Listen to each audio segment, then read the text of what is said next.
Ce mercredi 7 mai 2025 paraît le nouveau livre de Thierry Ardisson aux éditions Plomb.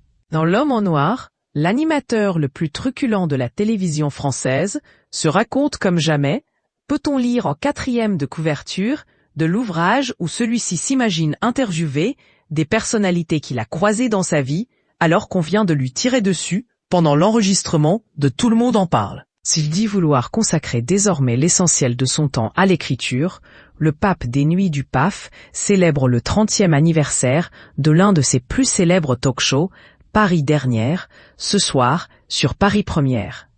Refaire cette émission des années plus tard m'a plu. J'ai accepté à la condition que ce soit une seule fois. J'ai retrouvé une certaine excitation. Même si au lieu de finir aux chandelles, on a terminé à Saint-Eustache, explique-t-il aux Parisiens.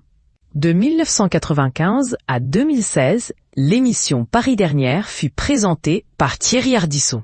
Selon une rumeur, l'animateur avait envisagé un temps de transférer le programme sur C8 sous le nom de Paris by Night. Daphné Burki était partante, révèle aujourd'hui le principal intéressé. La direction de Canal avait posé ses conditions.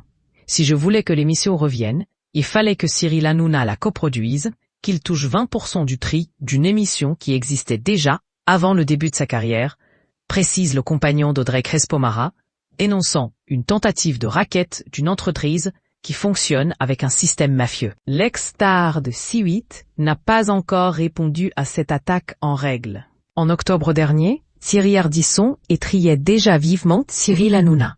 Quand t'entends à longueur d'émission, Hôtel du Temps, c'est de la merde. C'est l'argent du contribuable qu'on dépense pour faire des merdes pareilles. Puis quand on voit ce qu'il fait, non, je ne peux pas me réconcilier avec lui, justifiait-il alors sur le plateau du Buzz TV. Le ton est beaucoup plus virulent dans une interview accordée à TV Mag à la même époque. Le célèbre noctambule pointe du doigt l'inculture politique de Cyril Hanouna.